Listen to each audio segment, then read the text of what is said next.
ഞാൻ advocate K V Mohanan. പുതിയ വാഹനം വാങ്ങുന്ന സന്തോഷത്തിൽ നിങ്ങൾക്ക് ഡീലറുടെ ഭാഗത്തു നിന്ന് ലഭിക്കുന്ന രേഖകൾ കൃത്യമായി പരിശോധിക്കേണ്ട ഉത്തരവാദിത്തം നിങ്ങൾ. അത് യാതൊരു ഉപേക്ഷ വിചാരിക്കരുത്.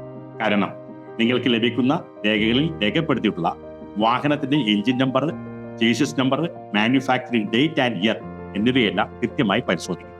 ഏതെങ്കിലും തരത്തിൽ തെറ്റുകൾ ഉണ്ടെങ്കിൽ വാഹനം സെക്കൻഡ് ഹാൻഡ് മാർക്കറ്റിൽ വിൽക്കുവാൻ നിങ്ങൾക്ക് ബുദ്ധിമുട്ടുണ്ടാകും. മാത്രമല്ല, ഇൻഷുറൻസ് ക്ലെയിം ലഭിക്കുവാൻ നിങ്ങൾക്ക് ബുദ്ധിമുട്ടും. ഇത്തരത്തിലുള്ള രേഖകളിൽ രേഖപ്പെടുത്തുന്ന വിവരങ്ങൾ RTO ഓഫീസിൽ കൊടുക്കേണ്ടുന്ന ഉത്തരവാദിത്തം ഡീലർക്കാണ്. അപ്പോൾ ഡീലറുടെ ഭാഗത്തു നിന്നുള്ള ഉപേക്ഷയായിരിക്കും, അവരുടെ ഭാഗത്തു നിന്നുള്ള ശ്രദ്ധക്കുറവായിരിക്കും ഇത്തരത്തിലുണ്ടാകുന്ന രേഖകളിൽ ഉണ്ടാകുന്ന അപാകതകൾ. അങ്ങനെ രേഖകളിൽ ഉണ്ടാകുന്ന അപാകതകൾക്ക് എതിരായിട്ട്, ഡീലർക്കെതിരായിട്ട് നിങ്ങൾക്ക് ഉപഭോക്തൃ കോടതിയെ നഷ്ടപരിഹാരത്തിനായി സമീപിക്കാം. നന്ദി, നമസ്കാരം.